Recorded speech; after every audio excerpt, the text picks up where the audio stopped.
Bom dia, gente. Tudo bem? Nesta apresentação tem alguns vídeos e por questões da melhorar a nitidez, talvez se vocês estivessem mais próximos, pode ser que fique melhor para vocês enxergarem com maior nitidez. Se vocês quiserem chegar para frente enquanto eu me apresento, eu sou professor da universidade aqui desde 1996, professor do departamento de computação. A minha graduação é em engenharia civil. Eu me graduei na época que não havia curso de computação na nossa região. Inclusive, nós participamos do grupo que elaborou os estudos para a implantação dos cursos de computação aqui. Sou especialista em ciência da computação. Estou terminando doutorado em engenharia de software na Universidade Politécnica de Madrid. Trabalho com consultorias em desenvolvimento de software e melhoria de processo de software. Bom, essa apresentação ela está muito condensada, tem muito conteúdo. Eu vou tentar não invadir o meu limite, para não prejudicar a fala do professor Antônio Carlos. Como a professora Marta disse, o conteúdo vai estar disponibilizado na página do ENAD a partir do dia 13 de outubro, dia 12 é feriado, né? Dia 11 é o último seminário, dia 13 então vai estar disponível. E eu vou colocar material além do que vai estar apresentado aqui, que eu tive que fazer uma coletânea para dar uma enxugada e vou tentar acelerar. Se depois alguma coisa não ficou bem compreendida, quiserem perguntar, tá? Bom, o nosso tema de hoje é avanços tecnológicos, ciência, tecnologia e inovação, tecnologias de informação e comunicação. Dá para ter uma boa ideia do que vai ser falado, né? Pelo menos um pouco. Bom, brevemente uma relação dos tópicos que nós vamos abordar. Por quê? Porque falar só de tecnologia sem contextualizar fica sem base, né? Então, mostrar um pouco do cenário, e o objetivo dessa apresentação é visando exatamente a prova do ENAD, que leva o aluno a fazer considerações, correlações e interpretações. Então, tem assuntos colocados aí durante a apresentação que é para vocês refletirem, tá?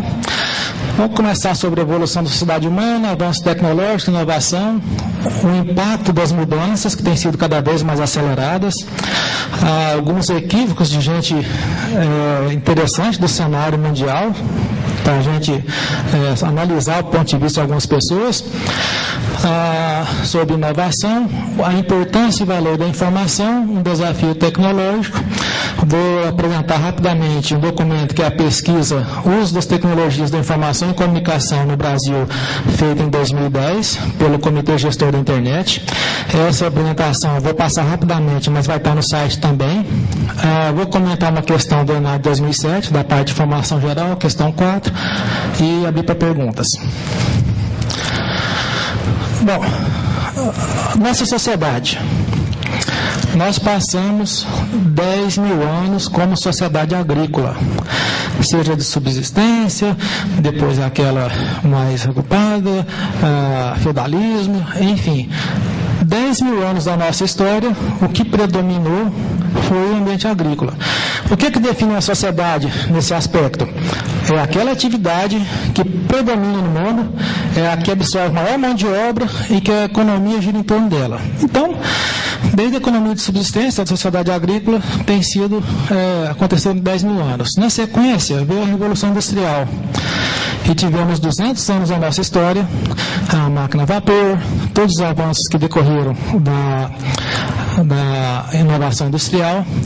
Depois, meados da década metade do século passado, né?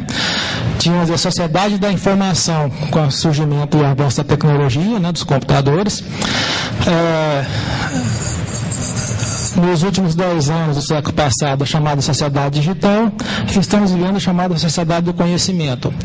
Isso mostra que a evolução ela tem um ritmo que vem se acelerando nos últimos tempos. Basta a gente pensar nos avanços que a tecnologia da informação e comunicação tem trazido em todas as demais ciências. Sim? Por exemplo, os exames médicos hoje, né, são feitos com uma riqueza de detalhes que até então não se tinha. Eu coloquei algumas fotos, algumas coisas, só para mostrar para quem não conhece. Se tivesse aluno da computação aqui, não sei se tem, né, já está acostumado com isso, mas esse é o primeiro computador, em 1946, chamado ENIAC. Esse é quase na quadra, né, de basquete.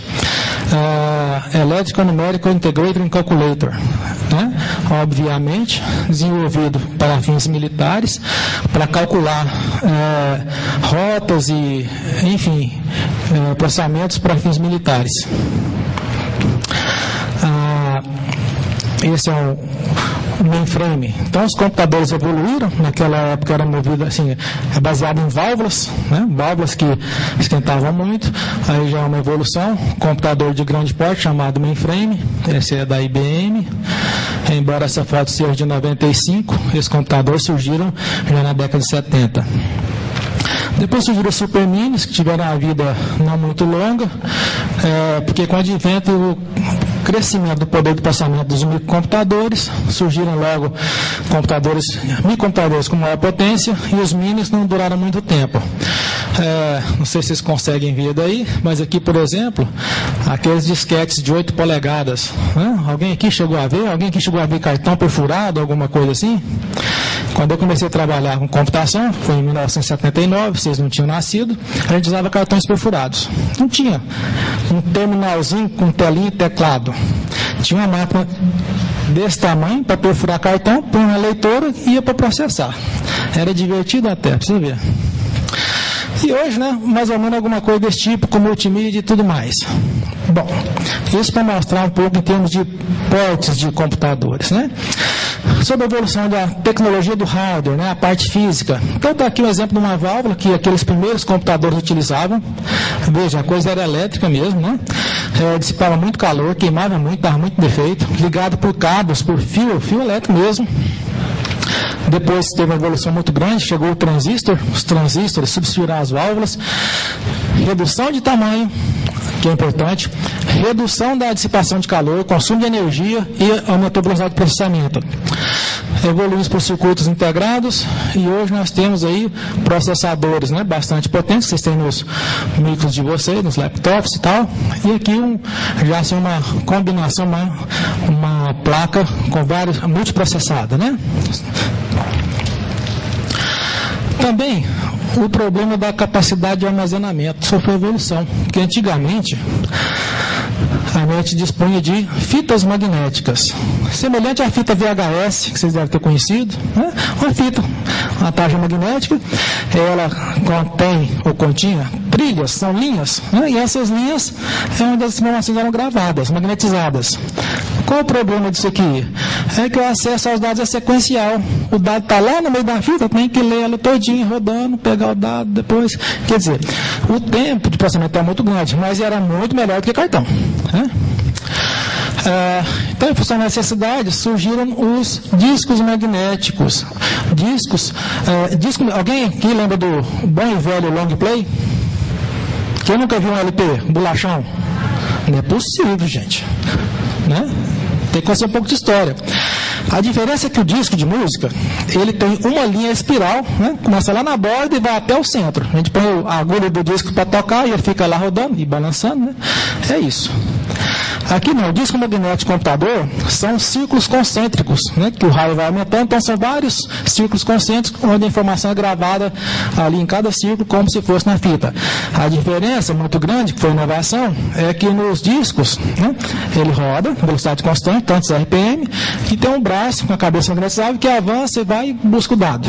É claro que tem que ter uma tabela de localização das informações para poder buscar para a gente, né?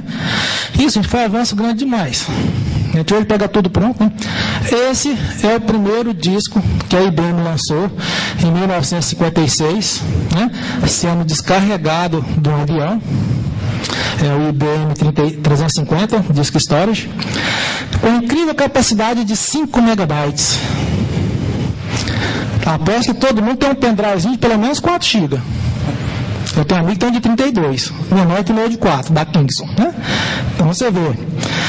Isso na época aí que não faz tanto tempo, gente, meio século para tanta inovação, né? Aí a IBM em 1980 inovou, né? A evolução da capacidade de armazenamento. Esse é um disco magnético novo, certo? Que ultrapassou a barreira dos gigabytes, né? Tem um byte, que representa um caractere. 1000 bytes, ou 1 kilobyte, ou 1 kbyte, são 1024 bytes. 1024 que é base 2, né, decimal, binário. 1 mega, 1024 vezes 1024. Né? 1 giga, ou seja, já é 1024 vezes maior. Então, aqui a IBM rompeu a barreira do gigabyte, produziu um disco com 2,5 gigabytes. O nosso pendrive menorzinho tem 4. 250 quilos. Né? E foi um avanço imenso. Aqui para mostrar os discos magnéticos, né, rotativos, então são superfícies, tinha disco de uma superfície só, disco de várias superfícies, vários discos empilhados com várias cabeças, né, de leitura e gravação. E hoje o que a gente tem é o SSD, ou discos de estado sólido. Ou seja, não tem mais acionamento mecânico para dar defeito, para limitar velocidade. Hoje, a gente chama de disco de estado sólido, são equipamentos dotados de sem o componente mecânico, usando como base de processamento circuitos e memórias. Então, assim, para linguagem de leigo, um monte de chip de memória espetado numa placa, funcionando como um disco, porque a velocidade de acesso à informação é muito maior. Né? E mais barato, tem mais essa. Só para comparar os tempos de resposta dessas tecnologias todas, disco rígido, né, o disco tradicional rotativo, para acessar um dado, eu gasto 8.000 nanosegundos. Nano o segundo dividido por 9 casas decimais, né? Já no disco sólido, estado sólido, cai de 8 nanosegundos para 1 nanosegundo o acesso, ou seja, é 8 vezes mais rápido. Comparado com as memórias, memória RAM, que é 100 nanosegundos, e a memória cache, a CPU, é menor que 10 nanosegundos. Vocês sabem o que é memória cache? Memória, vocês têm noção do que é, né? Do que seria a memória. É como o caderno da gente, a memória. Você anotou, escreveu lá, está gravado. Se precisar, você vai lá e busca informação. A memória do computador é o mesmo princípio. A memória cache é uma memória muito mais cara, mas também muito mais rápida, que os computadores têm para guardar informações mais recentes, que são mais acessadas, e ele descobre quais são, para que ele tenha uma resposta mais rápida. Então, se eu perguntar para vocês, que dia que vai, do mês que vai ser segunda-feira que vem? Dia 10. Que dia que vai ser a segunda-feira semana que vem? A segunda resposta foi mais rápida, não foi? Está na cache. Você já processou aquilo já estava recente. É mais ou menos o mesmo princípio. Bom, não dá para falar de avanço sem falar da internet. Né? Todo mundo sabe o que é isso, tem certeza. Quem aqui nunca entrou no Orkut, MySpace, que vai por aí fora, Twitter, né? Bom, falar um pouquinho então a cronologia da internet. Da origem ao comércio eletrônico. Isso aqui é um mapinha da ARPANET.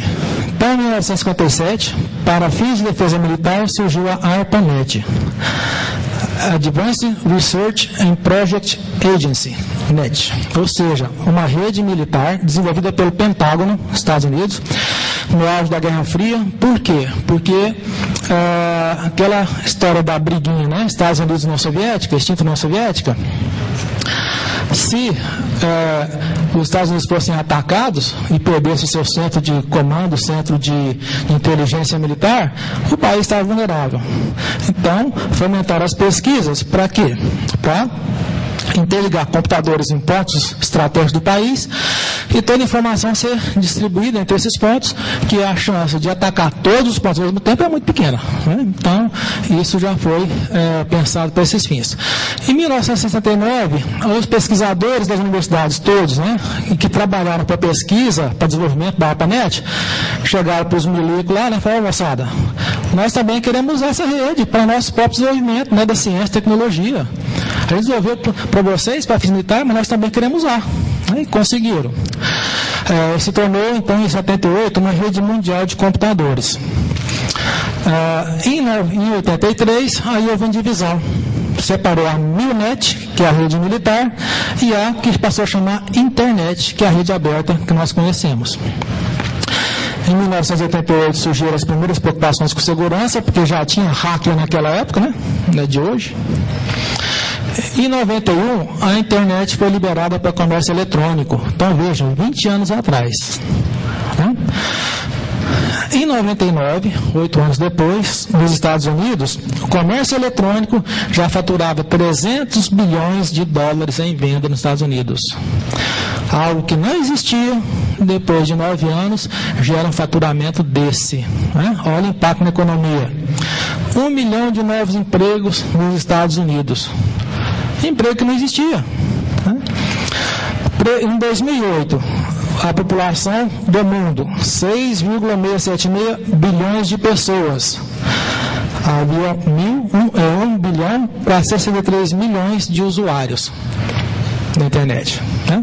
É claro que uma mesma pessoa pode ter mais de um usuário cadastrado. Né? Eu posso ser um usuário por Terra, outro usuário por UOL, um aqui na Católica, mas enfim, são dados levantados estatisticamente. Né?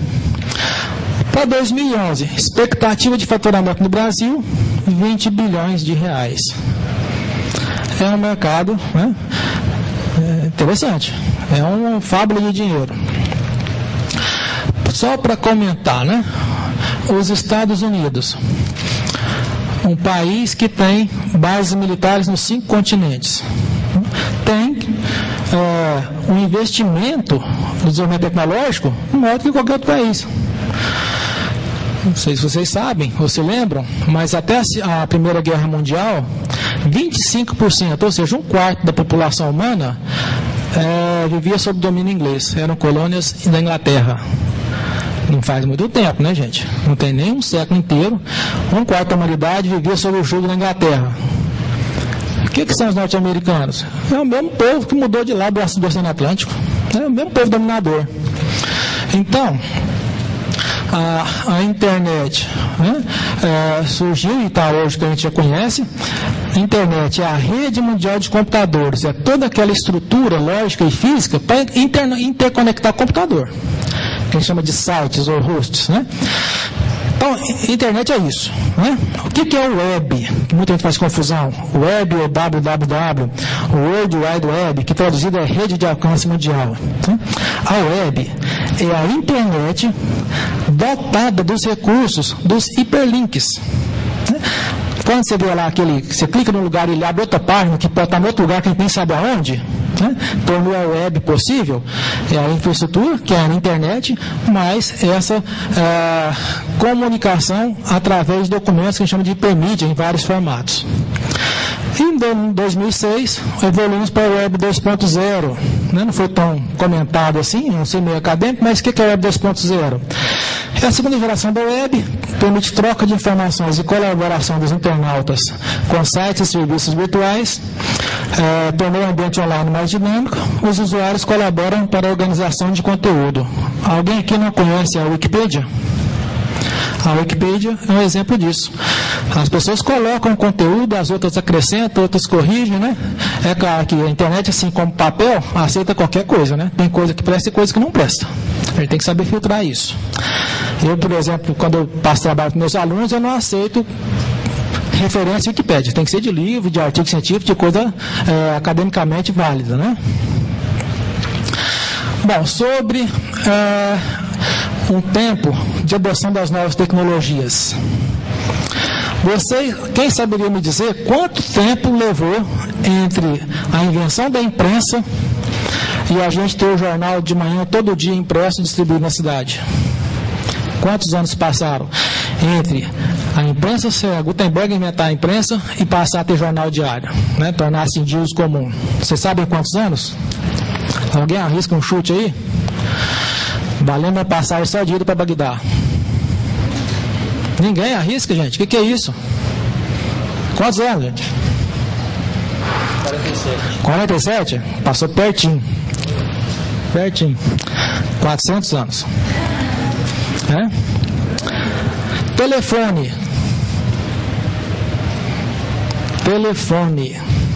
Quanto tempo antes de Graham inventar o telefone e o telefone poder ser instalado nas residências e fazer as comunicações para as pessoas telefonarem?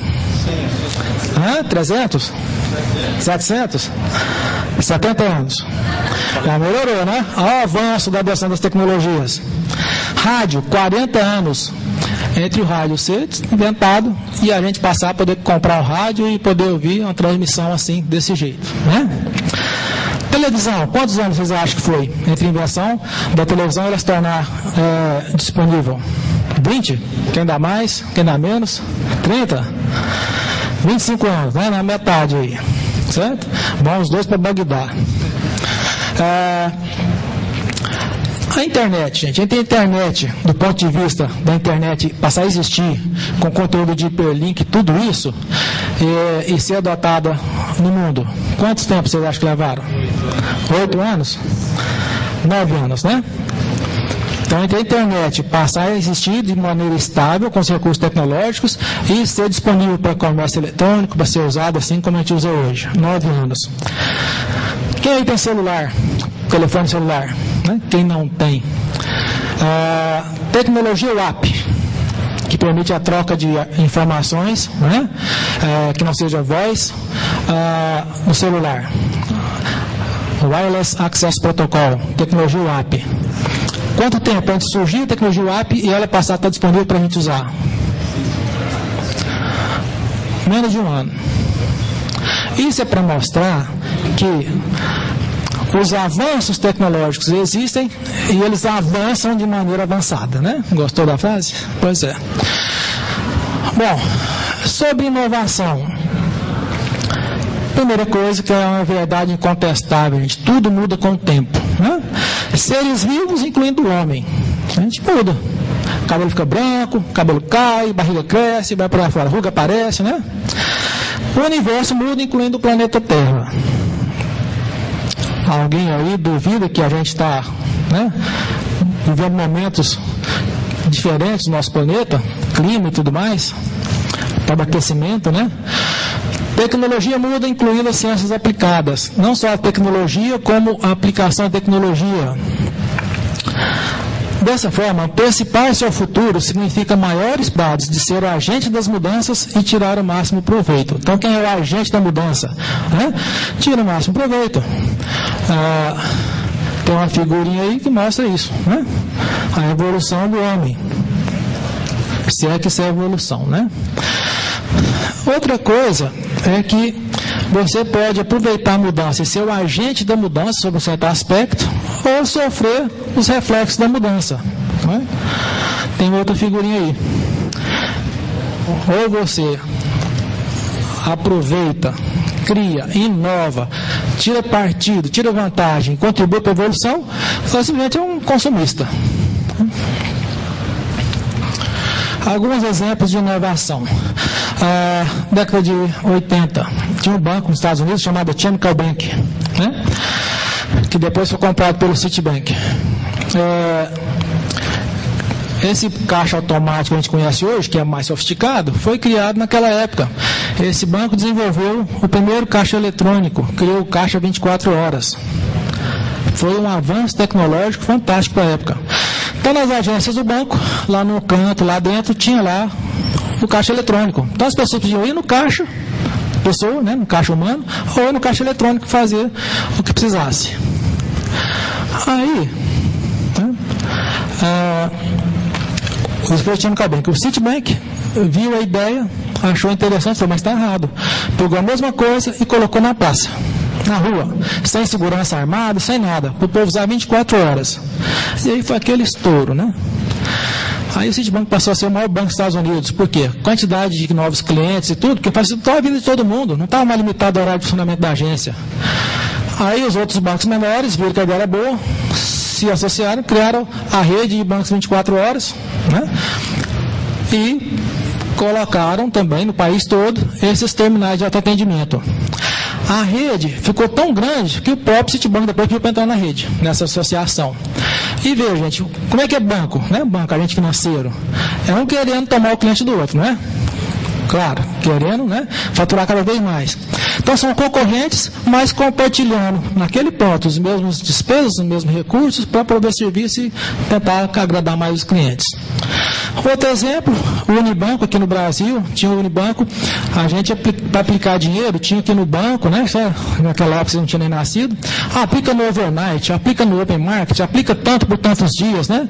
Aí o que o Unibanco fez? O banco era pequeno, falou, olha, o saldo que o cliente tiver na conta de um dia para o outro, eu aplico o overnight, ele vai ganhar um pouquinho, eu vou ganhar um pouquinho, no outro dia já está disponível, se você precisar, não vai ficar ninguém, conta negativa.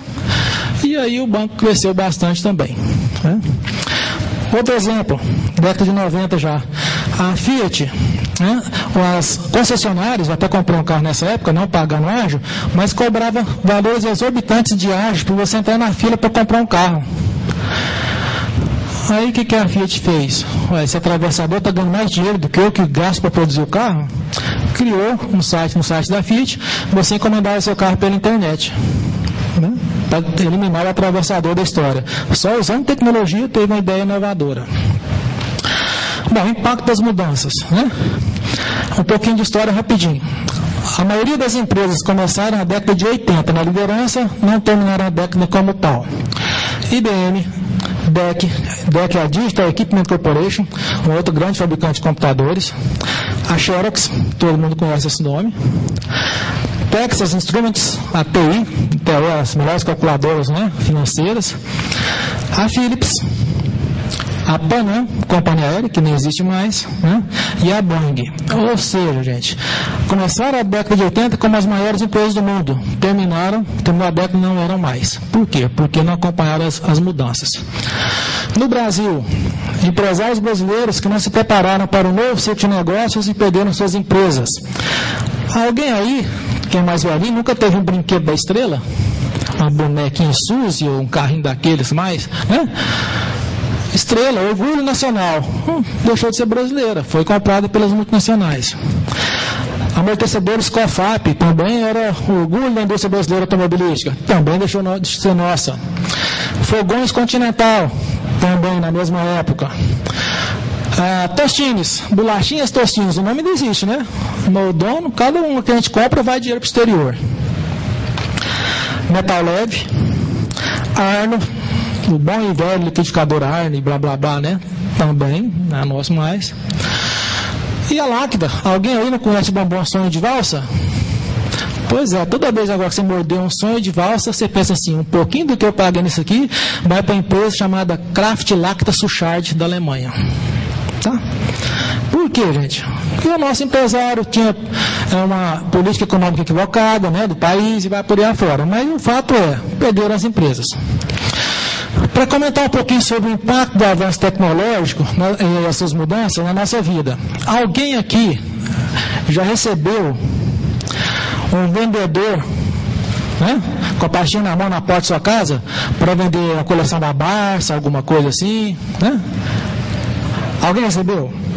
Ou já ouviu contar? Como é que é? Essa pessoa chega, gente, é a melhor exposição do produto, das características, a qualidade do papel e do conteúdo e blá, blá, blá, blá, blá. É uma riqueza de informação sem igual. Alguém já viu um anúncio pela televisão? Casa Bahia, blá, blá, blá, em 30 segundos despeja aquela metralhada de porcaria na casa da gente. Né? Diferença, esse aqui gasta 1 hora ou mais para passar a informação para uma pessoa só. A outra, em 30 segundos, passa informação para milhares de pessoas, mas com a pobreza terrível. O que a internet permitiu? O melhor dos dois mundos. Você pode colocar a melhor riqueza de informação no seu site, com vídeo, com imagem, com texto, com tudo, com animação, e atinge o mundo inteiro, gente, porque não tem mais fronteira, nem fronteira geográfica, nem política e nem de tempo, 24 horas no ar. Então a internet, né, essa coisinha aí, permite um acesso global e um atendimento personalizado a um custo muito baixo. Ou seja, né, a internet é algo que vai evoluir mais ainda, mas que não se pensa uma vida sem internet mais. Vou comentar algumas frases de equívocos que eu colecionei ao longo da vida, porque para a gente ver que pessoas de destaque no cenário, né, mundial para a época também se equivocavam. Auguste Lumière inventou o cinema, né? Olha a frase dele: o cinema será encarado por algum tempo como uma curiosidade científica, mas não tem futuro comercial. Quantos zilhões de dólares Hollywood, né, fatura por ano? Qual será o dinheirinho que o Mel Gibson tem, Penélope Cruz, né, vai por aí afora? Né? E o cara que inventou o cinema achava que não era negócio. Marechal Ferdinando Foch, titular da Escola Superior de Guerra da França, em 1911. O avião é um evento interessante, mas não vejo nele qualquer utilidade militar. Está equivocado, né, tadinho? A revista The New York Times, 18 de abril de 1979. A televisão não dará certo. As pessoas terão que ficar olhando sua tela e a família americana média não tem tempo para isso. A televisão não vai dar certo. Né? Thomas Watson, fundador da IBM, aquela do disco magnético, toda essa evolução, né? Em 1943. Creio que é um mercado internacional para cerca de 5 computadores. Acho que a gente vende uns 5. Ken Olsen, fundador da DEC, Digital Equipment Corporation, em 77, hein? Eu já tinha 16 anos de idade aqui, eu já entendi das coisas. O que ele falou? Não há razão para que uma pessoa tenha um computador em sua casa. Como é que pode, gente? Né? Ou tem vários em casa, carrega para a escola, tem um no bolso que serve até de telefone, né? Isso, gente, para mostrar que mudanças acontecem. Esse é um dos vídeos, né, que eu pedi para chegar para frente, para ver se consegue ler, mas vamos ver se dá tudo certo aqui. Presta atenção.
Eu esqueci de dizer que esse vídeo é de 2009, por isso que aquelas informações ali falam pro ano passado, próximo ano, em 2010, produzido pelo IBM do Brasil, esse vídeo, né?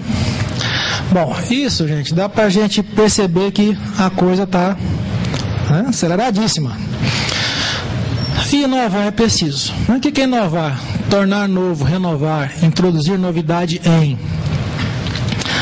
A inovação é a introdução de novas combinações nos meios de produção, seja de tecnologias, metodologias, processos ou até de insumos, né? A inovação, ela envolve qual o grau de novidade? Incremental ou radical? Eu vou melhorar um pouquinho ou vou melhorar radicalmente? É novo. Para quem? Para a empresa ou para o mercado? Eu estou inovando para melhorar a competitividade da empresa ou para o cliente final? Essa melhoria, essa inovação tem qual fase do ciclo de vida? São aspectos que vêm à mente quando a gente fala em inovação. Tem aqui 2 vídeos, acho que eu vou passar só o primeiro, depois coloco todos na página, sobre inovação, do professor Valdez Ludwig. Só que esse eu tenho que...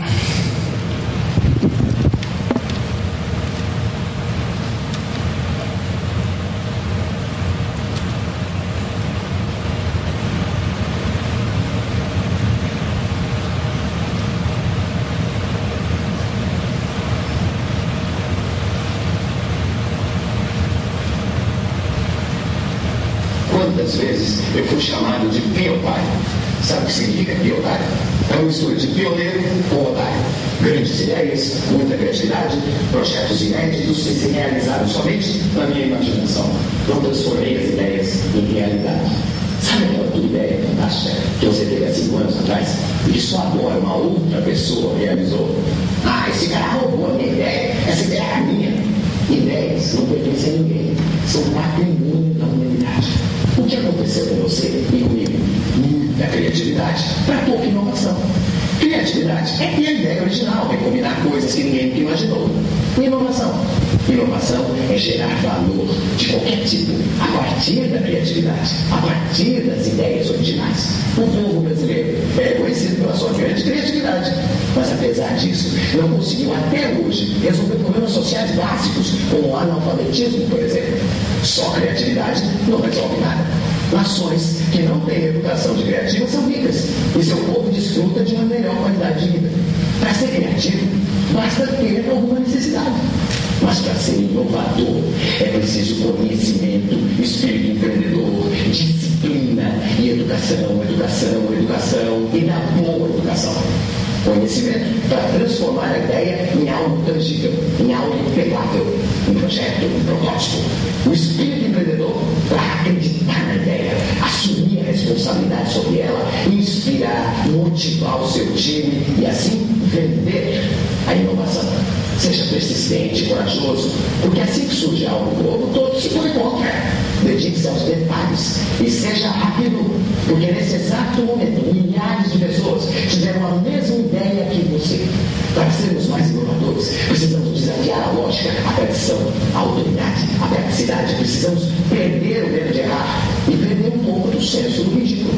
Para sermos mais criativos, precisamos recuperar a inocência perdida e imitar mais as crianças, manter o espírito de aventura e escutar mais o nosso coração. Ele fala mais alto nas transições de milênio. Meu coração está dizendo que o meu tempo acabou. Tchau, tchau. Tchau, tchau. Tchau, tchau. Tchau, tchau.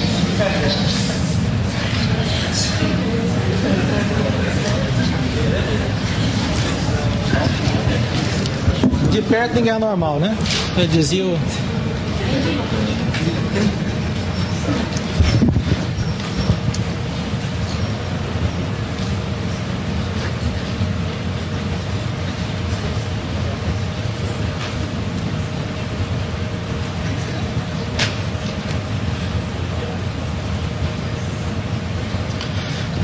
Tem outro vídeo dele, esse que está o nome abaixo, vai ficar junto na pasta, eu vou avançar porque nosso tempo está correndo.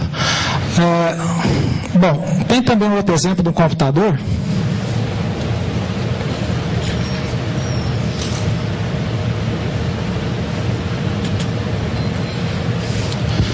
Vou passar rapidinho.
legenda é português de Portugal, ecrã significa tela, viu, gente?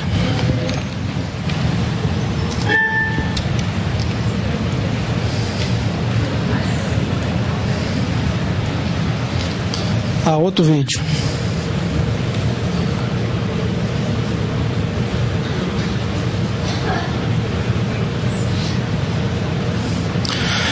Mais um videozinho.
Deve estar vendo no final desse ano.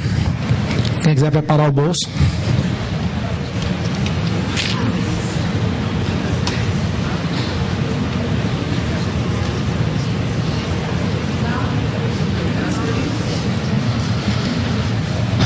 Vocês já ouviram falar no IPTV? IP é Internet Protocol, desenvolvido, né, na época da internet, protocolo de comunicação na rede. IPTV, como o nome sugere, seria televisão pela internet, mas não é isso. Isso existe. IPTV é usar recursos e tecnologias sobre a rede, sobre a internet, mas para interação com a programação que você está assistindo na televisão, de qualquer tipo. Então, por exemplo, você está assistindo uma novela, né, as meninas gostaram de uma roupa de uma atriz, um determinado momento, tem a opção de comprar aquela roupa ali na hora e continuar passando a novela e tal. Coisas desse tipo, né? Então, tem um videozinho aqui.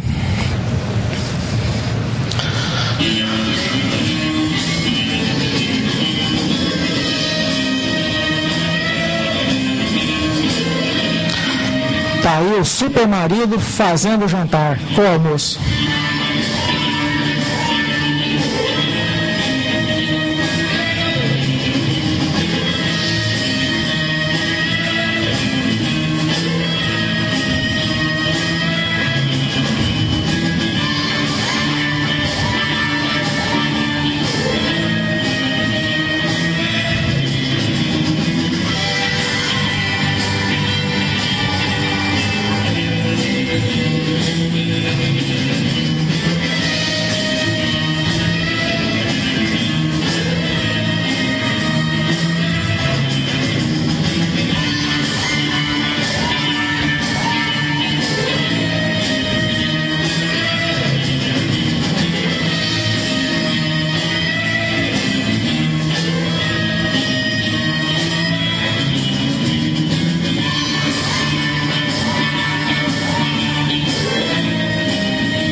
O IPTV começou a ser testado no Brasil em 2008. Meu sócio, a minha empresa, ele trabalha lá em São Paulo, nós temos alguns clientes lá, e na época a gente prestava serviço para a Sony Ericsson, e ele participou dos primeiros testes do IPTV para a NET e a GVT. Estão começando a querer implementar esse projeto no Brasil e também já é realidade, né? Então a gente vê que a inovação, ela está a passos largos. Gente, o que vocês estão vendo naquela figurinha colorida ali? Vocês já lembraram de comprar flores para namorada esse ano? Ver as meninas para os namorados? O homem ganha a flor, fica um negócio meio esquisito, né? Bonitas, né? O que informação tem a ver com isso? Nada? E essa coisinha aí? Ó o Nemo. O que informação tem a ver com isso, gente? Quem acertar vai ganhar um certificado de 4 horas de participação no seminário. Quem não acertar também. Gente, nada, ninguém dá nem palpite. A imagem transmite mais informação. Verdade. Vale meia hora essa resposta. Professora Marta, professor Antônio Carlos, que informação tem a ver com isso? Gente, informação é um negócio tão importante, mas tão importante, que a natureza em todos os seres vivos se baseiam nela. Né? DNA. O que o DNA contém? Informação, gente. É a informação que diz como é que aquele ser vai desenvolver e vai ser ao longo da sua vida. Por que um tem barba, outro não tem, um é careca, outro não é, um é gordo, outro é magro, um é alto, outro é baixo? Por que uma flor é vermelha, outra é rosa, outra é azul até? Por que, gente? Informação. É a informação que está no DNA que faz o organismo se desenvolver daquela forma. E a informação é muito importante, né? E muito valiosa. Qualquer informação vale $1, R$1. A informação que você precisa vale mais, né? Alguém aqui já teve naquele momento de prova, precisando tirar aquela nota para passar, precisando acertar aquela questão, querendo a informação de alguém do lado ali? Não é valiosa a informação nesse momento? É assim na vida toda, gente. Informação para a empresa, informação profissional. Por isso que eu falo, vocês têm que fazer a sua bagagem de conhecimentos para a hora que sair para o mundo lá fora, dar show.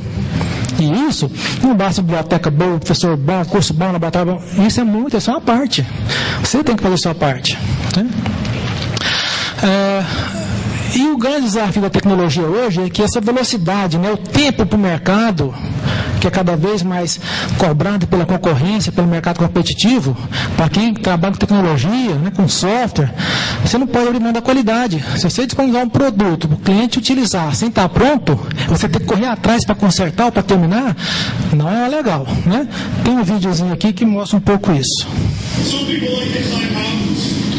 I like to build planes in the air. I grew up wanting to be on a plane, wanting to be up this high. Sometimes the temperature of the mountains go reach 60 below. It's brisk, it's refreshing. You never know what you're going to come across up here. Maybe you get Alex. These people back here, that's why you come to work. That's why Bill airplanes in the sky. We're not just building a plane here. We're building a dream. I love this job. I got a lot of facts up here. When I look over there and I see that little kid, I look in his eyes. That's all the facts I need.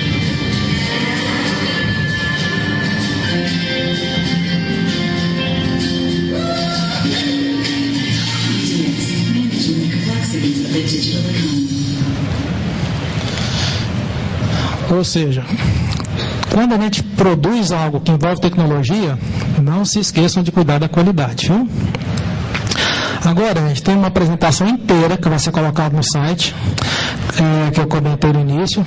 É a pesquisa Uso das Tecnologias da Informação e Comunicação no Brasil em 2010. Ela foi divulgada em junho deste ano, né, 2011, elaborada pelo Comitê Gestor da Internet no Brasil, pelo Núcleo de Informação e Coordenação do .br e pelo Centro de Estudos sobre as Tecnologias da Informação e Comunicação. Isso é importante porque tem dados estatísticos.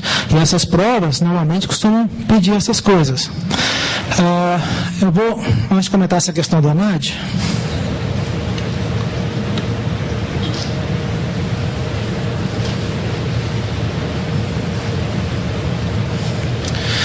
essa apresentação vai estar no site para vocês, na página do ANAD.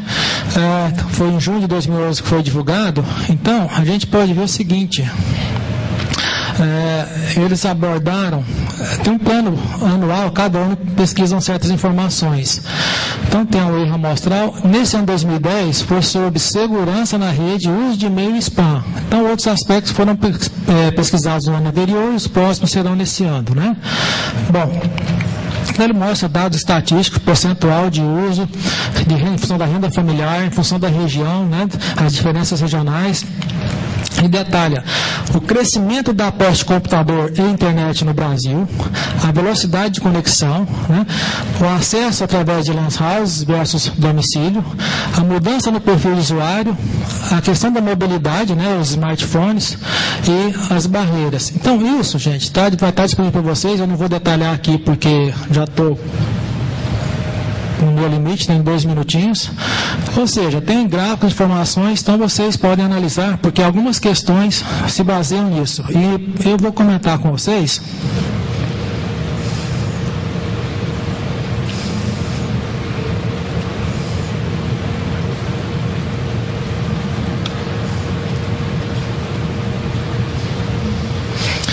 Essa é a prova de formação geral do ENAD de 2007, a questão número 4, da parte das questões objetivas. O enunciado: os países em desenvolvimento fazem grandes esforços para promover a inclusão digital, ou seja, o acesso por parte dos cidadãos às tecnologias da era da informação. Um dos indicadores empregados é o número de hosts, isto é, o número de computadores que estão conectados à internet.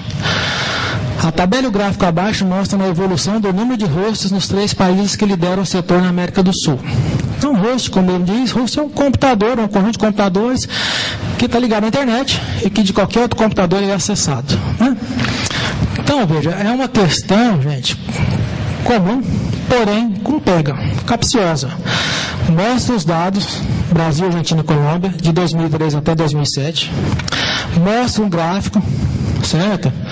Mas o que ele pergunta é: dos 3 países, os que apresentaram respectivamente o maior e o menor crescimento percentual no número de hosts no período 2003-2007 foram, aí vem as alternativas. O aluno desavisado vê o Brasil com essa curvinha azul aqui, né? Desse jeito, fala: o Brasil é maior e Colômbia é menor. Fácil. Lê do engano, né? Presta atenção no que está pedindo. Dos 3 países, os que apresentaram respectivamente o maior e o menor crescimento percentual de 2003 a 2007. O gráfico nem precisava estar aí, né? Só para confundir. Basta pegar os valores de 2007 menos 2003 dividido por 2003, a gente sabe o percentual de crescimento, né? Então, o Brasil, 7.402.440 menos 2.237.527 dividido pela base, que é 2003, deu 231,7% de aumento. A Argentina, fazendo as mesmas contas, 270,4% de aumento. E a Colômbia, mesmas contas, 1.196,3%. Ou seja, resposta certa é a alternativa D.